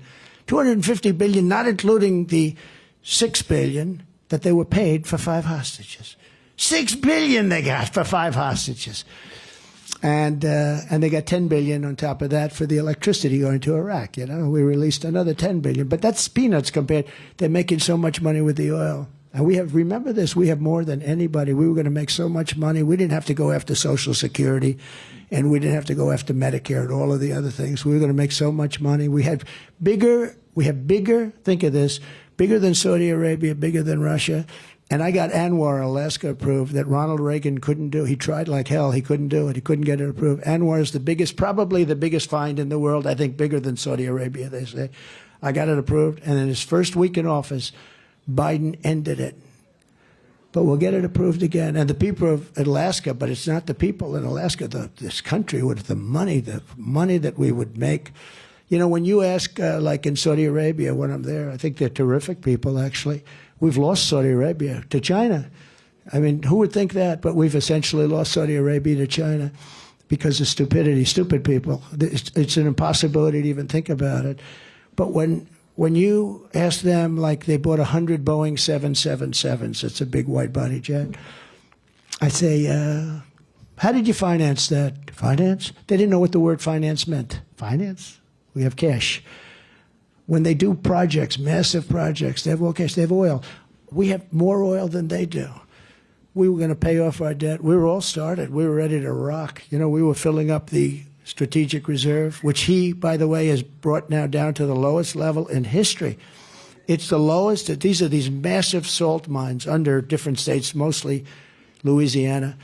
Massive salt mines, and they hold the oil. It's natural to them. They don't have to do anything. They put a hole in the ground. They pour the stuff in, and it's massive. I got 80 million barrels in there at a really cheap price. But think of it. He used it, and it's supposed to be used for military, for war, for real problems. He used it to keep gasoline prices down during the election so that somebody would pay, and it's just a temporary fix. It's actually very small compared to all of the cars and everything else, but they used it. Now it's at the lowest level it's ever been, and it's really meant for war. It's meant for, you know, real emergencies, the real stuff. But we're not respected as a nation anymore. We'll soon be respected again. I promise you that. If we win this election like we have to, we have no choice. We have no choice. This guy's bad. They've got their plan. Their plan is, you know, we're all threats to democracy. That's their plan. They think that's good. He can't use anything else because they haven't done anything else. He can't say that they did great with inflation. He can't say everything is bad. We're going to lose our dollar as the standard all over the world because so many countries now are backing away from us. I wouldn't let them back away. I say, you want to back away? We don't do business with you. They'll be back in 2 seconds. But eventually, I'm not going to be able to say that if they take it too far down the line, because we will have lost our wealth and we will have lost our power. We've lost a lot of it already. Joe Biden gave that ridiculous speech yesterday because he can't talk about any of the things that he's done. He's got no successes. All he can talk about is we're a threat to democracy. But he's a threat to democracy. I say it always back. I always put Joe Biden as a threat to democracy. Crooked Joe is a complete and total failure as a president. Everyone knows it. His people know it. I find it hard to believe that they're going to let him go. And I found it hard to believe the first time. That was, 2020, I found it very hard to believe that they were going to let him go. I thought he was terrible, but, they rigged it, and they have an advantage. The Democrats have a voting advantage because they have certain groups that are going to vote for him no matter what. They sort of have like 39% of the vote no matter what, no matter who it is, and he's at 38. So, he's one below the number that's impossible to get at. We have to do it the old-fashioned way. We have to run the East Coast like I did in 2016, like I did also in 2020. But, we didn't quite get a couple of those states that we won by a lot. We were doing so well in remember Pennsylvania? We were up by like 900,000 votes with, I think it was 900,000 votes with 73% of the vote. I think if I would have lost every vote, I would have won Pennsylvania. I love Pennsylvania. And all of a sudden, there was a mistake, like 3:02 in the morning. Oh, we just happened to find about 1 million votes. Oh, look, we just found, they're tied. And then you lose it by a couple of votes. These guys, I'm telling you, if they put the genius into running our country, it would be, I probably wouldn't be running. I'd say the country's a fine-tuned machine. But they don't. They're evil. They're basically evil people. But they lie about us, and Americans aren't going to stand for it. So it's no wonder the same corrupt forces that have been fighting us every step of the way, and they are fighting every step of the way and everything now, breaking every rule and shattering every norm in a lawless attempt to keep us from defeating them at the ballot box. They can't beat us with the vote. They know that. They didn't beat us the last time with the vote. You get the highest number in history, and you lose. Where is John McLaughlin? Is he here? The great John McLaughlin? He's the great pollster, the greatest pollster in the world. He's here. I know he's here. He's probably backstage. But he told me, wow, did you do great? And I said, well, but, things happen. Even the polling, they had me down 19 points in Wisconsin, but I had just left Wisconsin, and I could see that we were doing so great. But they had me down, the Washington Post, ABC fake news. And I was down 19 points. And I said, I can't be. I just left. The people are going crazy. They love us. I said, why would they do 19 if they were going to cheat? Why don't you do 4 or 5, and it gives them credibility for the next election? He said to me, they don't care about the next election. If you do 19 points down, people won't vote. If you do 4 or 5 points down, people will vote because you have a chance. And it turned out I won the state. And yet I had this poll. And what they do is they do it to suppress the vote. There are so many different things. I mean, I have a head full of things. You could talk all day long about it. It's interesting. But, they say you're down. And if you're down enough, think of it. Why don't they do 4 or 5? Because people will vote for that, but they won't vote at 19 for that. Even if they love you, they'll stay home because they say, we don't want it. It's too cold. That's why I hear your night's going to be pretty cold next week. And 9 days, 8 days. So you just have to put on that warm coat and get out there. I said it to one of our people, and they said, oh, that's good news. I said, why is it good? Because their people don't have the enthusiasm to vote, and my people will walk on glass. They don't care, right? Right? They'll walk on glass. She's going to vote. You're going to vote? Yes? I have a feeling. It's interesting. I was just asking one of our people back there. They said, no, we'd love bad weather because the weather's not going to keep our people away. It's going to keep them away. And, they were supposed to have a rally at my hotel this morning, a Nikki Haley rally. And this sort of speaks to what I'm talking about because Biden had the same thing. He couldn't get people to a rally.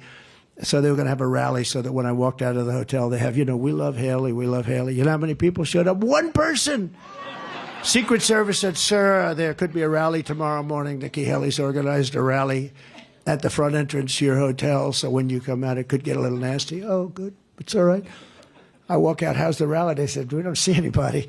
I walk out, there's one guy. Guy goes, hi, President, hi. He's got a Haley thing.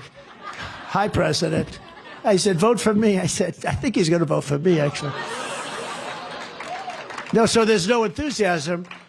But what I said about the weather, they said the worse the better, because we won't lose one vote. We got enthusiasm like nobody's ever had before. Joe Biden is really a threat, and he's weaponizing law enforcement for high-level election interference like our country's never seen before. We've never seen this before. This is Banana Republic. This is third world nation, because we're beating him so badly. If we weren't beating him, I wouldn't be indicted. I tell you, if I was doing poorly, or I was in third place, fourth place, especially if I didn't run, I'd right now be in Monte Carlo, maybe, or I'd be someplace that would be very nice. But right now I'd be someplace that'd be saying, be interesting to watch the election, be boring. They would be very boring by comparison. But I'd be someplace very nice. I have nice places all over the place, right? And it's really amazing to see what's happened. It's been really amazing. But I loved when they said it, that the worse the weather, the better, because we're not going to lose. They said he used the expression, they'll walk on glass. They don't care it's going to be a little bit cold that night. In the new Morning Consult poll, we're trouncing the Republican primary field with Trump at 66, just came out, DeSanctimonious at 11, and Haley at 11, so they're tied now. We're also leading big, and the Des Moines Register was a fantastic poll that came out. And I only say fantastic if we're leading by a lot. If we're not leading by a lot, I either don't talk about it or discredit the poll. That poll doesn't mean a thing. But the Des Moines Register is a very respected poll. The woman that runs it is very respected, and that was a number that they haven't even seen before. We're also leading big here in Iowa, but we're taking nothing for granted because we want you to get out and vote. The general election, we're crushing Crooked Joe by historic margins in Pennsylvania, Michigan, Nevada, Arizona, Georgia, North Carolina, Ohio, Florida, and virtually every other state. They want this one narrative out. I was telling you before, they want to say, we really want to run against Trump, because that's what I'd say too. Because it looks like they have no choice, number one. But we really want to run against Trump because that's demeaning to me. And, it's like, oh, they want to run against me. Now, if you look at the polls, actually, she's losing to Biden almost every. She had one poll that looked good, but it was a Fox poll, of course. But other than that, she's getting killed, and he's getting killed by Biden. Hard to believe you can be losing to Biden, to be honest with you. But it's a party thing. The radical left Democrats rigged the presidential election of 2020, and we're not going to let them rig the presidential election of 2024. We're not going to let them do it. We're not going to let them do it, right? These people are bad. They're evil. Every time the radical left Democrats, Marxists, communists, and fascists indict me, I consider it a great badge of honor. I really do. I'm being indicted for you. Thank you very much. I appreciate it. I wonder what my parents would say as they looked down. I said, my kid was indicted 4 times. I wonder if anybody in the country's ever been indicted that many times. I don't think so. I mean, how many times you get indicted once or twice if you kill people, but then you get put in jail so you don't get indicted after that, right? Of course, in this country, you don't get put in jail. If you're a certain person, you don't even get in trouble if you kill people. But if you're with us, they put you in jail. Look at what's happened with the J6 hostages. The hostages, that's a horrible thing. And yet Antifa knocks down Portland, destroys Portland. If I didn't put soldiers into Minneapolis, you wouldn't have that city left. Remember the CNN reporter standing there saying, this is a friendly protest. And behind him, the entire city is burning. It's as long, the entire city is burning down. Never forget, our enemies want to take away my freedom because I will never let them take away your freedom. That's what's happening. They want to silence me because I will never let them silence you. And in the end, they're not after me, they're after you. I just happen to be standing in their way. That's true, actually.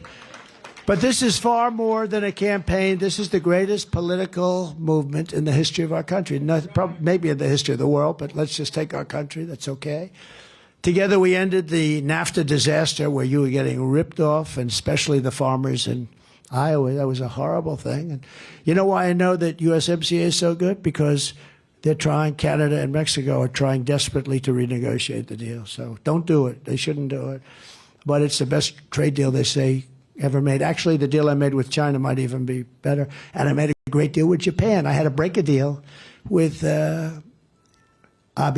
He was a great man. He was assassinated, but he was great. He was such a great guy, such a great leader. They loved him in Japan. But I went to him. I said, Shinzo, this deal is crazy. He said, I knew you'd be coming to me next. They lived with it for 25 years, ripping off our country. And he looks at me and goes, he didn't say like, we could. He said, all right. And I renegotiated the whole deal. He said, I knew you'd be coming to us. Billions, and we're talking billions of dollars. I took on communist China like no administration in history, bringing in hundreds of billions of dollars and pouring it into our treasury when no other president had gotten 10 cents from China. Not one president got anything from China.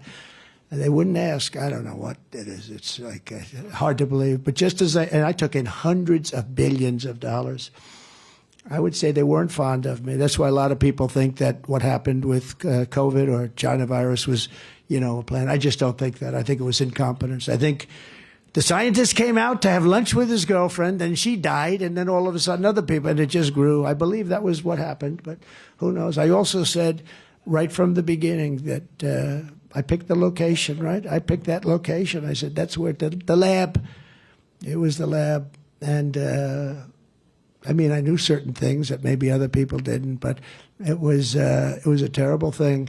$50 trillion to the world. The world, many places were much harder hit than we were.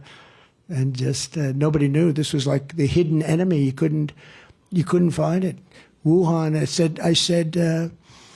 I said, it comes from the lab in Wuhan. They said, no, it comes from, first they tried to blame France, then they tried to blame Italy, remember? They tried to blame everybody. Then they said it comes from bats 2,000 miles away. I said, no, it comes from Wuhan. It comes from your stinking lab. But just as I promised, I also stood up for ethanol, and I issued a historic rule declaring the E15 would be made available all year round and letting them use existing pumps, which saved hundreds of millions of dollars and a lot of jobs. I said, how does the old equipment compare to the new equipment? I've heard this many times. I hear it. I buy a lot of John Deere stuff, a lot of tractors and a lot of things for all the properties I have. And they said, well, actually, the old stuff is better. I think the old stuff is better. The new stuff has so many environmental computers on it. You have to go to MIT, like my uncle. Go to Dr. John Trump, the longest-serving professor in the history of MIT, Dr. John Trump. Think of it. You think Biden has that in his family? I don't think so. I don't think so. He may have, but it'll be a shock. Ron DeSantis spent his entire career as a raging opponent of ethanol, and he will destroy ethanol. He was totally against it. Now, all of a sudden, a couple of weeks ago, he came out in favor of ethanol, when the election's over. But I will protect ethanol just the way I did for 4 years in the White House. Everybody would come to me from Iowa. They were saying ethanol was really going to be dead. They were going to kill it. And I saved it. Before I even arrive at the Oval Office, shortly after we win the presidency, because it's we, not I, but after we win the presidency, I will have the horrible war between Russia and Ukraine settled. I know both of them very well. Ron DeSanctimonious, Nikki Haley will never end the endless wars. They want the endless wars in a certain way. They don't even know it because they're both bought and paid for by the neocons and the warmongers and the corrupt Washington establishment, the military establishment. And they've never seen a war that they didn't like. Look at their stances on these things. It's ridiculous. Countries that don't want us there, countries that you've never even heard of. And we're losing our blood and we're losing our treasure doing this all over the world. We want to protect our country. And those domes are starting to work. I didn't like it when Ronald Reagan suggested it because we didn't have the technology. We do have the technology now. And we're going to build a giant dome over our country to protect us from a hostile source. And I think it's a great thing, and it's going to all be made in the United States. And that's something that I consider productive. When I watch our guys operate those things, it's unbelievable. Missile coming in. These geniuses sit down. Most of them are, they're from MIT, but they sit down, bing, bing, bing, boom, it's gone. It's amazing. I think we could use it. Do you like that? Isn't that better than giving other countries billions of dollars, billions? We're going to give billions of dollars to other countries and so they can build a dome, but we don't have a dome ourselves. We're going to have the greatest dome ever, but now we have the technology. We have unbelievable technology. Nikki Haley and Ron DeSantis both want to send your hard-earned money to bankroll endless conflict overseas. Just take a look at their votes. Take a look at Ron when he was a congressman. He had everything, just as much as they wanted.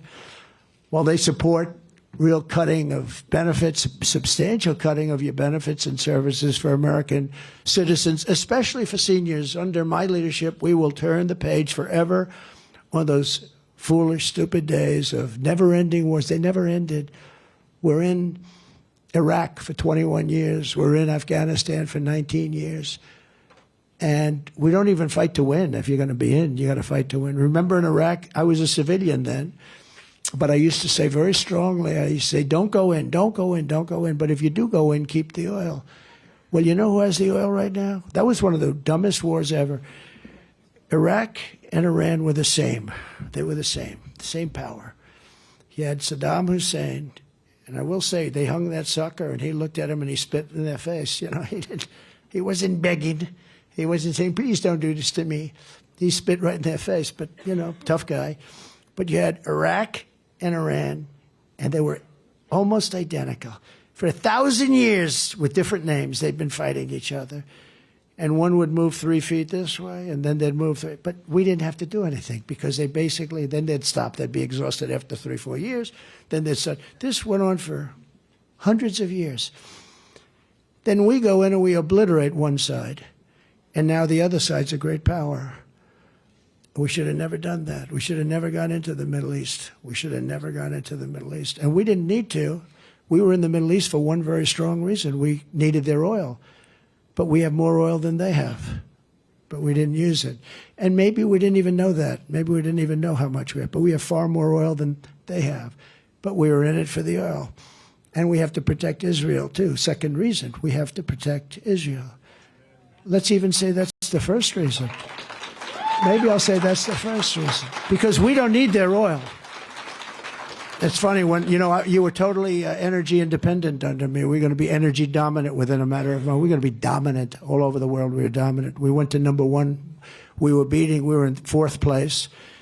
And after about a year and a half, we were #1. We passed Russia and we passed Saudi Arabia by a lot.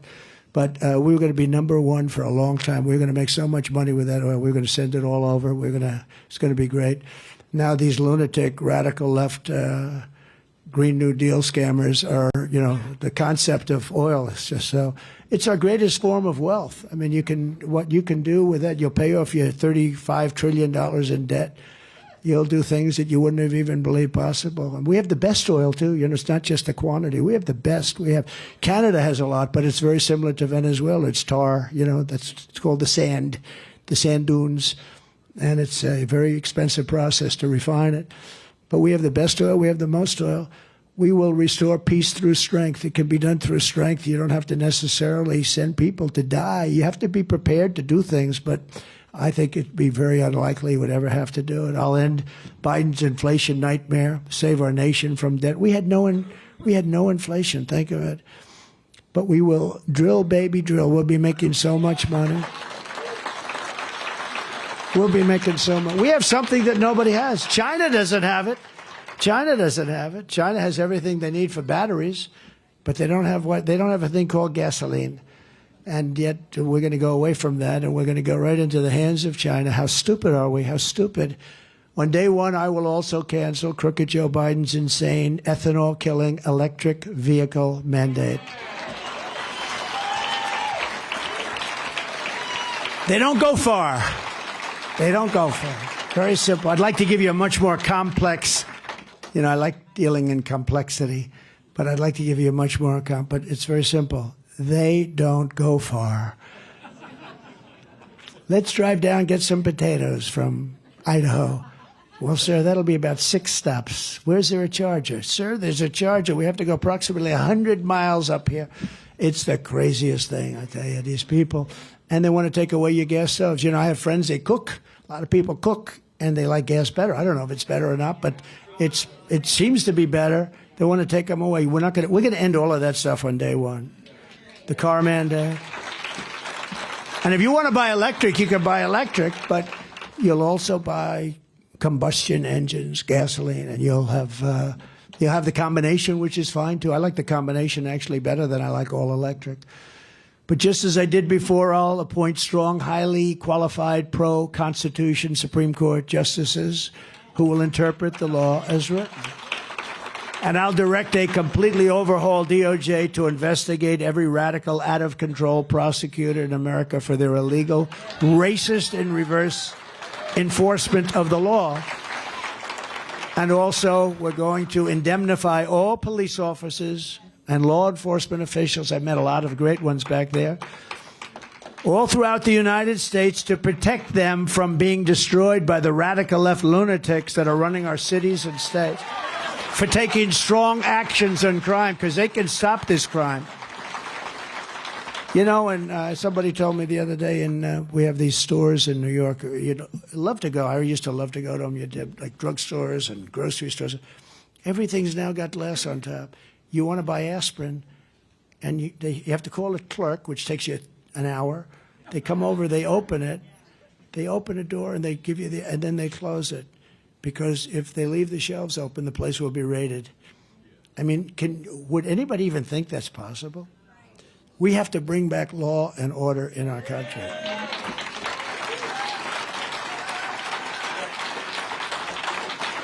And we're going to rebuild our cities into beacons of hope, safety, and beauty, better than they've ever been. We'll work with the Democrats. We'll work with the Democrats because they run those cities, and the cities are terrible. What's going on? You look at the crime rate.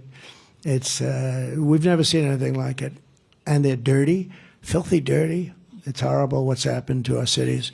Run by, in all cases, Democrats. Safety will again be restored so that children can go outside and play in the park like they used to. You could take your kids to the park, and you wouldn't even think about it, without being beat up, molested, or shot. That's what happens today.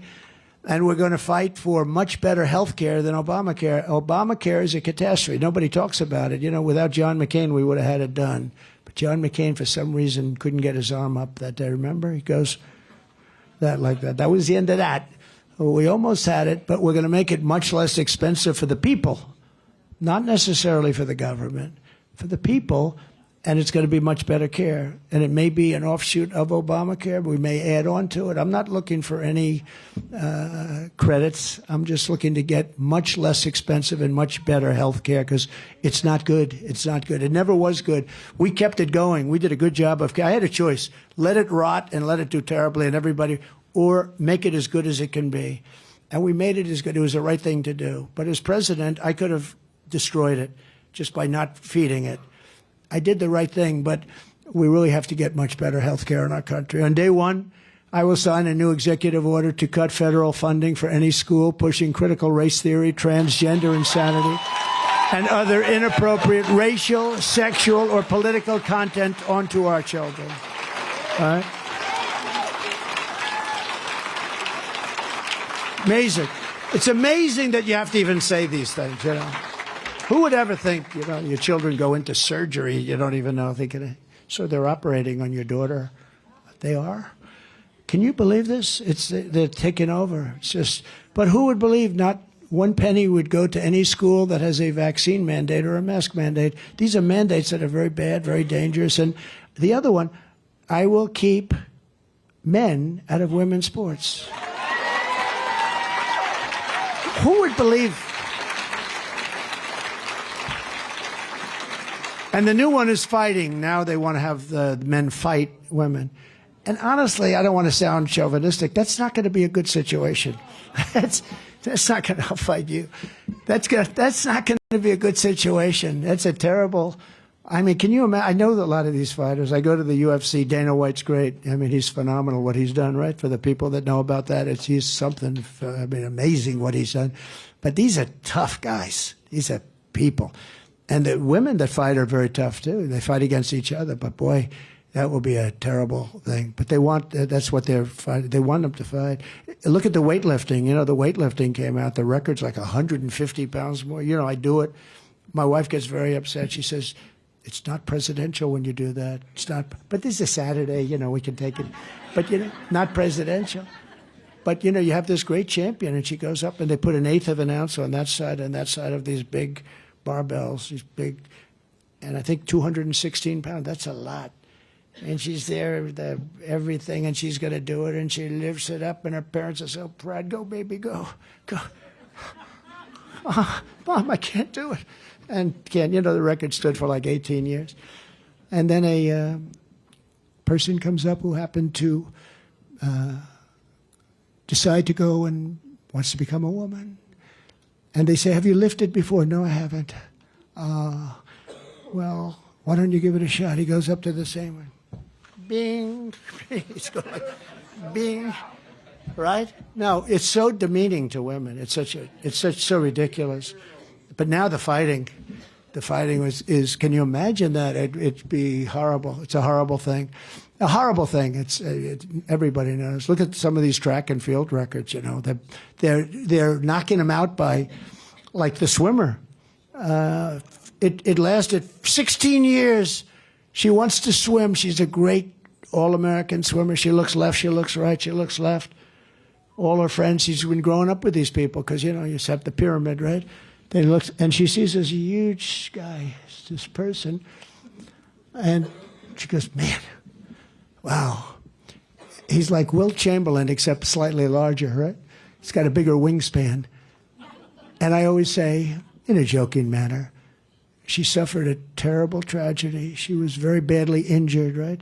Because he went by her so fast that she got tremendous windburn, He's going by her at a level. No, the whole thing, and he broke the record by many seconds. This is a thing that stood like 1/100th of a second. And, they break it by like 19 seconds. The whole thing, can you imagine that you have to say you're going to keep men out of women's sports? Who would think that that's even possible to say? It's just crazy. And these radical left lunatics are really into it. They really think it's like a good thing. I don't get it. He was a big football player, you'll have to tell me. You think there's a person that, there's probably a couple out there, probably that could stop you. They may need a weapon, but they'll figure it out, they're very smart. But I'll fully uphold your Second Amendment, which was under siege, total siege, and will protect the innocent life, and we will restore free speech. We will restore free speech, and we will restore and secure our elections. Our goal will be one-day voting with paper ballots, all paper ballots, and voter ID.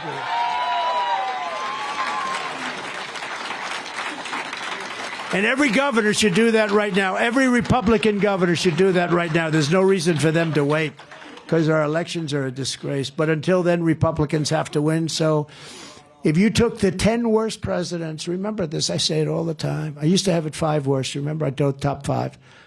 But I said it's nothing compared to the damage that he's doing. If you took the 10 worst presidents in the history of our country and you added them all up, all of them, they will not have done the damage that crooked Joe Biden has done to our country. You could take the 10 worst presidents.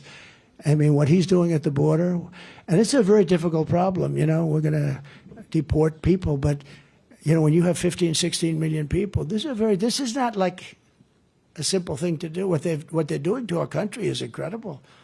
This is not it'll be the largest deportation in history. But this is a very difficult thing. Who was a big, strong person on that is Dwight Eisenhower. He deported a tremendous number of people. Who would think? But he was very much, he was right. But it's nothing like this. And he didn't have people coming in from prisons and mental institutions. He just had people coming in. So if you want to save America from crooked Joe Biden, then get every patriot, make sure they're registered Republicans and get them out to vote in their local precinct caucus and you got to do this 7 p.m. on Monday, and I'll see you there if you're in the one that I'm at. They don't want me to tell you the one I'm at. You know why? They got a couple of things going. They don't want really, but I'll be here. I promise you, I'll be in the state, and we're going to all work together. I'll be careful. I may be there.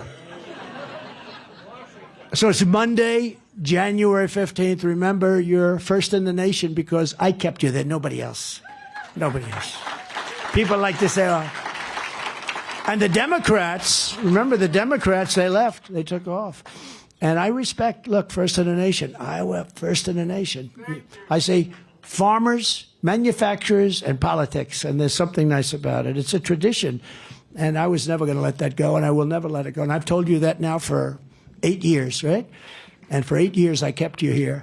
The whole world is watching, so learn how to caucus and find out caucus locations where it's appropriate for you, which I said earlier, oftentimes it's different from where you normally vote, so you have to go and make sure you get it right.